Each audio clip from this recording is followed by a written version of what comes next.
Hello! In this web lecture I will derive the relationship between the injection of minority carriers, electrons, in a p-n junction in relation with the externally applied voltage. The relationship between the biasing voltage of a p-n diode and its current. In my previous YouTube videos I described the basic operation of the p-n junction. Here I will derive analytically with equations the relationship between the injection of minority carriers, for example electrons from the n-type to the p-type material, with respect to the externally applied voltage.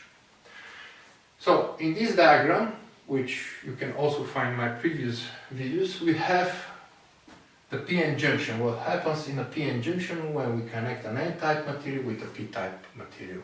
So this is the depletion region, where in thermal equilibrium there are no mobile carriers, holes or electrons, but there are only immobile ions. Positive charge ions and negative charge ions. Now these positive and negative charged ions create a built-in electric field. And this built-in electric field balances between two forces. The diffusion force for electrons, which is from n-type to the p-type material, and the electrical force due to the built-in electric field in the opposite direction. So the drift currents. And this is balanced in thermal equilibrium for both electrons from the n-type to the p-type and holes from the p-type diffusing into the n-type. So in thermal equilibrium there will be no current, which means that the electron current due to diffusion in this direction must be exactly equal to the electron current due to drift in this direction. For the holes, you just inverse the picture. So for the electrons, we said that this current and this current should be balanced, because in thermal equilibrium we don't have a current through the p-n junction. So I can write that the diffusion current due to electrons, so diffusion current, plus the drift current due to electrons is equal to 0.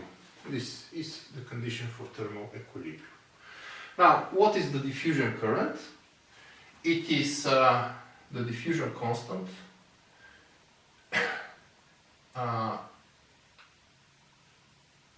times the gradient of the concentration. So n is the concentration of electrons, so dn dx will be the gradient of concentration, times one charge, for example Q. Now, plus the drift current, and the drift current depends on the electric field. This is the electric field. The concentration of charges, their mobility, mu n is the mobility of the electrons, and the charge. And this is required to be 0.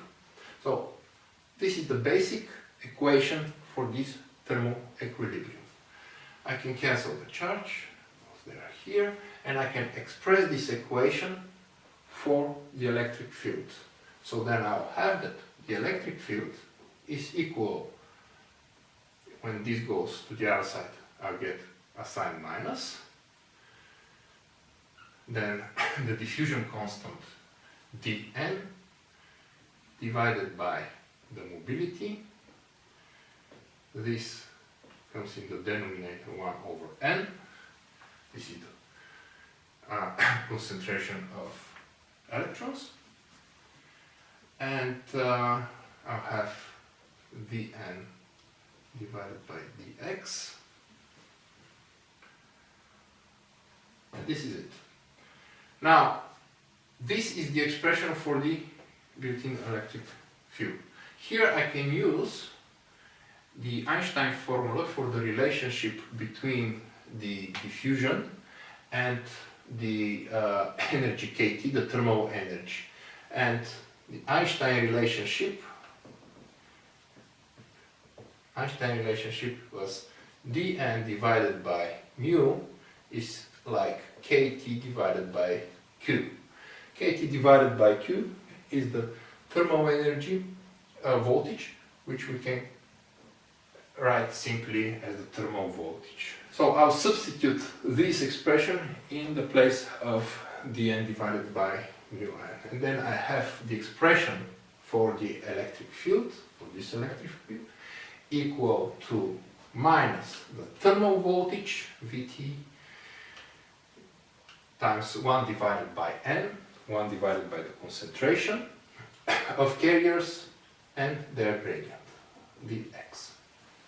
Now, this is an important equation, and I will use it in the following way. I'll connect now my externally provided bias voltage VA. So this voltage, with this direction positive to the p-type and negative to the n-type, will basically subtract from the built-in voltage in the junction, which is due to the built-in electric field. So now I have the expression that the total voltage that I have in the junction will be the built-in voltage minus the biasing voltage external VA.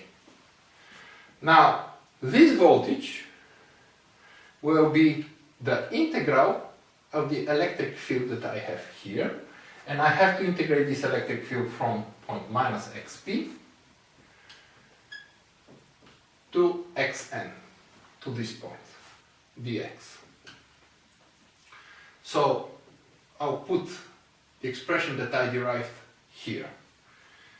I have a minus sign here, and I have a minus sign here. So they will cancel each other.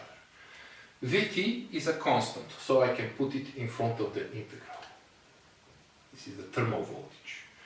And then I have an integral from minus xp to xn of 1 over n dn divided by dx dx. dx will cancel with this dx. So I'll solve this integral now. Vbi minus Va. This Vt will come here as dividing Vbi minus Va. And now integral, I have here integral 1 over n dn. So the solution of this is logarithmic function of ln n. And then I have to evaluate this from point xp to xn. What does this equation say? This says that the effective voltage which I have in the PN junction divided by the thermal voltage is a logarithmic function which is evaluated in the boundaries from xp to xn. And here the argument of the logarithmic function is the concentration. So I have to consider what are the concentration of electrons at this point and at this point. So if I solve this, I'll have difference of logarithms, which is actually a ratio of the values inside the logarithm. So then this is equal to the ratio between the electron concentration at point xn divided by the electron concentration at point minus xp. Yeah. Now I will multiply this expression by minus 1 because I want to swap the numerator and denominator here. So then I'll get Va minus the built-in voltage divided by the thermal voltage is equal to logarithm of natural logarithm of the concentration of electrons that I have at point minus xp divided by the concentration of electrons that I have at point xn. Now, let's appreciate this equation. Here, I ask what is the concentration of electrons in the n-type material. And I will use our assumption for low injection levels. The assumption of low injection levels says that the injected carriers are much less than the majority carriers, which means that effectively the concentration of majority carriers do not change due to injection. So this is the assumption of low injection, which allows me to substitute here the concentration of electrons at this point in the n-type material where they are majority with their thermal equilibrium value. So instead of this expression I can simply write this is the concentration of electrons in the n material at thermal equilibrium. They are the majority. Due to injection, they do not change that much. Now, in this form, I'll solve now this equation. So this solution will be here exponent of minus VBI divided by VT times exponent of VI divided by VT. And then I'll have equal to the ratio of the electron concentration at this point divided by the electron concentration as a majority carrier in the n-type material. So I'll move this here. This is equal to this value. So let's appreciate now this equation. I built here, derived a relationship between the concentration of minority carriers just at the edge of the depletion region as a function of the majority carriers in the n-type material in thermal equilibrium, the built-in voltage and the externally applied voltage. So now if we look closer, we'll see that this expression is actually the concentration of minority carriers at thermal equilibrium. At thermal equilibrium, the externally applied voltage will be 0, so this will be 1, and then what we are left is the concentration of electrons in the p material for thermal equilibrium. So these are the minority carriers here at thermal equilibrium. And then what I have is that I have now an expression which links the concentration of electrons at this point with their normal concentration at thermal equilibrium and NPO0 and the externally applied voltage VA divided by the thermal voltage VT. Now I'm interested in knowing what is this concentration more than in thermal equilibrium. So then the delta of excess carriers that I inject here in the p-type material will be, so at this point, will be what I will have in non-thermal equilibrium, so this expression,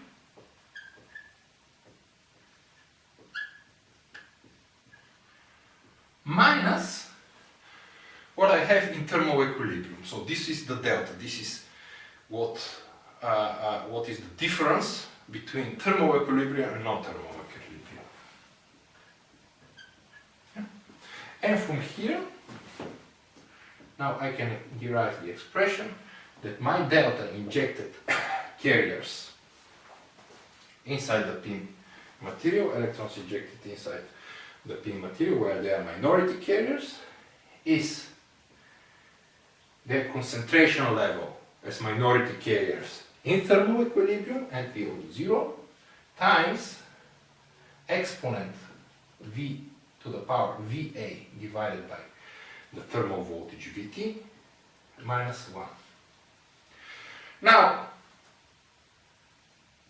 if we investigate this equation and say that the extra O carriers that are injected, so electrons here majority, injected as minority carriers in P material, will create current, because from here they'll diffuse in the P material, they'll recombine with holes, so this will create current.